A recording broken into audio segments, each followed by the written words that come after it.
नमस्कार दोस्तों, यूनिफाई ने फाइनली एक नया एनएफओ जारी किया है। आइए इस वीडियो में देख लेते हैं। बेसिकली एनएफओ का नाम है unify flexi cap fund NFO. इसके बारे में डिटेल में आज की इस पूरी वीडियो में समझेंगे। अगर आप हमारे साथ जुड़ के रेगुलर इन्वेस्टमेंट करना चाहते हैं तो यहाँ पे हमारा व्हाट्सएप नंबर है, आप कभी भी संपर्क कर सकते हैं। हमारा गाइडेंस प्रॉपर आपको मिलता रहेगा। आगे बढ़ते हैं। अब यहाँ पे चलते हैं। सबसे पहले कुछ बेसिक चीज़ों को देखते हैं। तो अगर आप इस स्कीम में पर्टिकुलर एसआईपी करना चाहते हो तो 500 रुपये कम से कम आपको लगाना पड़ेगा। अगर लमसम के माध्यम से जाना चाहते हो 5000 रुपये आप लगाना पड़ेगा कम से कम। एनएबी इनिशियल लेवल पे आपको पता है एनएफओ रहता है तो 10 रुपये की एनएबी मिलती है। ज़्यादातर लोग इसीलिए इसमें अप्लाई करते हैं क्योंकि उन्हें बहुत लगता है कि यार 10 रुपये की एनएबी पे हमें यूनिट्स अलॉट हो जाएंगी। स्टार्ट डेट की बात करते हैं, 19 मई से स्टार्ट है और 30 मई 2025 को एंड हो जाएगा।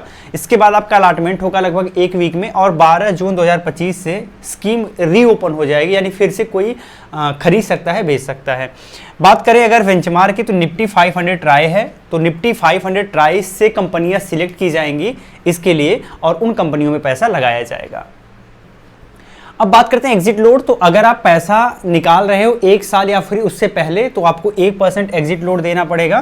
तो कम से कम प्रयास आपका होना चाहिए कि 1 साल तो कम से कम पैसा रखना है, उसके बाद ही निकालना है। बहुत ज़्यादा ज़रूरी होता है तो आपको 1% चार्ज के साथ पैसा आप रिडीम कर सकते हो। कैटेगरी ये फ्लेक्सी कैप फंड के अंतर्गत आता है। इसके फंड मैनेजर वीएन सरवनन, एजस लखानी, कार्तिक श्रीनिवास और अमन रेड्डी, ये 4 लोग मिलकर इसे मैनेज करेंगे। ये इनकी टीम है। इसके अलावा बहुत सारे रिसर्च एनालिस्ट भी होंगे इनके टीम में जो कि रिसर्च करके बताएंगे कि किस स्टॉक में पैसा लगाना चाहिए। ये एक बड़ी टीम होती है।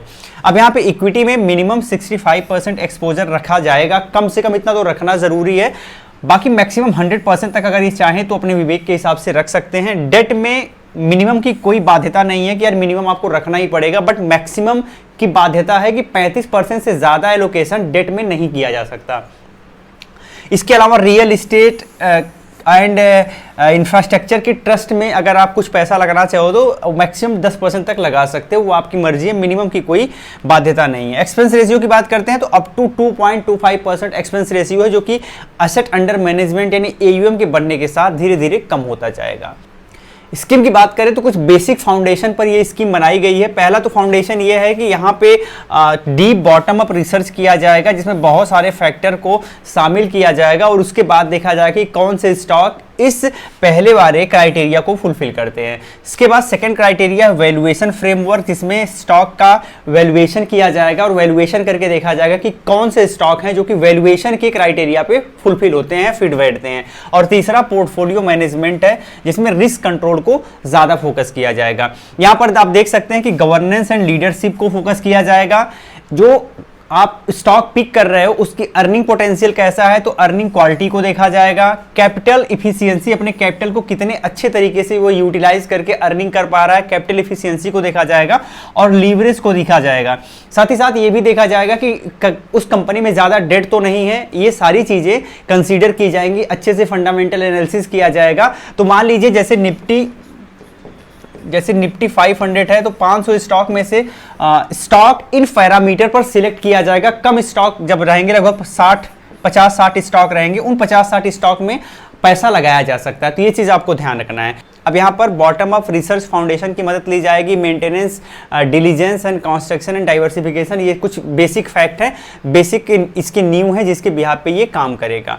बात करते हैं कि किसके लिए ये ज़्यादा बेटर हो सकता है। तो अगर आप एक्टिव इन्वेस्टमेंट स्ट्रेटजी पर बिलीव करते हो और आप फ्लेक्सी कैप पर जाना चाहते हो कि जहां पे फंड मैनेजर के अंतर्गत ये बाध्यता नहीं है कि यार लार्ज कैप में इतना तो आपको पैसा लगाना जरूरी है, तो यहाँ कोई कैपिंग नहीं है, मार्केट कैपिटलाइजेशन जैसी कोई कैपिंग नहीं है, वो अपने विवेक के हिसाब से पूरी तरह से पैसे को फ्लो कर सकता है। तो ये चीज़ आपको ध्यान रखना, ये फायदा मिलेगा। साथ ही साथ कम से कम आपका 4 से 5 वर्ष का अप्रोच मिनिमम होना चाहिए, तो आप इस स्कीम की तरफ जा सकते हो। कॉस्ट आपका ज़्यादा पड़ेगा क्योंकि एक्टिव स्कीम है, तो 2.25% का एक्सपेंस रेशियो है। तो इस एक्सपेंस रेशियो पर अगर आप निवेश करना चाहते हो तो आप कर सकते हो, लेकिन जैसे जैसे स्कीम बड़ी होगी, ज़्यादा पैसा एलोकेट होगा, धीरे धीरे आपका असेट अंडर मैनेजमेंट बढ़ेगा तो एक्सपेंस रेशियो कम होती जाएगी।